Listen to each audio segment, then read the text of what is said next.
اس کا لباس برف کی طرح سفید تھا۔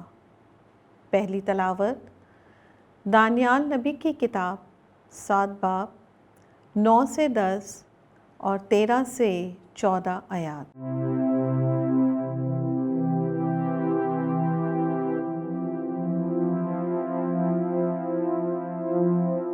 اس وقت جب میں دیکھ رہا تھا تو تخت نصب کیے گئے اور قدیم الایام بیٹھ گیا۔ اس کا لباس برف کی طرح سفید تھا اور اس کے سر کے بال اونٹ کی طرح شفاف تھے۔ اس کا تخت آگ کے شعلے کی مانند تھا اور تخت کے پہیے جلتی آگ کی مانند تھے۔ اس کے حضور سے ایک آتشی ندی نکل کر بہہ رہی تھی۔ ہزارہ ہزار اس کے خدمت گزار تھے اور لاکھوں لاکھ اس کے حضور میں کھڑے تھے۔ تب ارباب عدالت بیٹھ گئے اور کتابیں کھل گئیں۔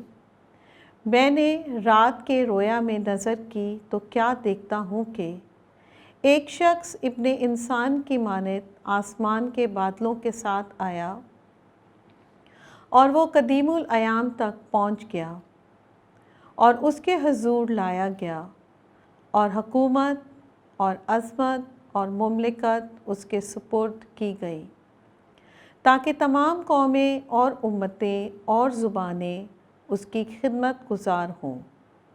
اس کی حکومت ابدی اور لازوال ہے اور اس کی مملکت غیر فانی ہوگی۔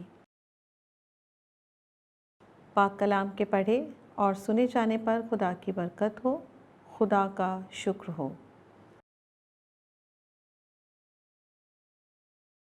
زبور اور جماعتی جواب۔ خداوند تمام زمین پر مطلع ہے۔ خداوند سلطنت کرتا ہے، زمین خوشی کرے، جزائر کی کثرت شادمانی کرے۔ بادل اور تاریکی اس کے گرد ہے، عدل اور انصاف اس کے تخت کا قیام ہے۔ جماعتی جواب۔ خداوند تمام زمین پر مطلع ہے۔ خداوند یعنی کل دنیا کے حکمران کے حضور پہاڑ موم کی طرح پگھل جاتے ہیں۔ افلاک اس کی صداقت بیان کرتے ہیں، سب قومیں اس کا جلال دیکھتی ہیں۔ جماعتی جواب۔ خداوند تمام زمین پر مطلع ہے، کیونکہ تو اے خداوند تمام زمین پر مطلع ہے، تو تمام معبودوں کی نسبت بلند ترین ہے۔ جماعتی جواب۔ خداوند تمام زمین پر مطلع ہے۔ ہم نے خود یہ آواز آسمان سے آتی سنی۔ دوسری تلاوت دوسرا پطرس اس کا پہلا باب 16 سے 19 آیات۔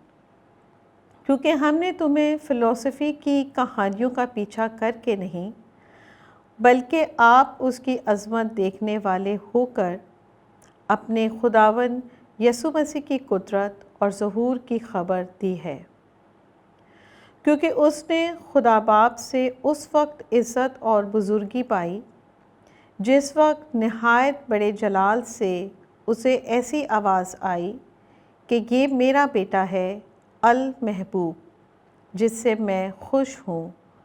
اور جب ہم اس کے ساتھ مقدس پہاڑ پر تھے تو یہی آواز آسمان سے آتی ہوئی ہم ہی نے سنی، اور ہمارے پاس نبیوں کا وہ کلام ہے جو زیادہ قائم ہے، اور تم اچھا کرتے ہو جو اس پر نظر کرتے ہو، کیونکہ وہ ایک چراغ ہے جو تاریک جگہ میں روشنی بخشتا ہے، جب تک پو نہ پھوٹے اور صبح کا ستارہ تمہارے دلوں میں طلوع نہ ہو۔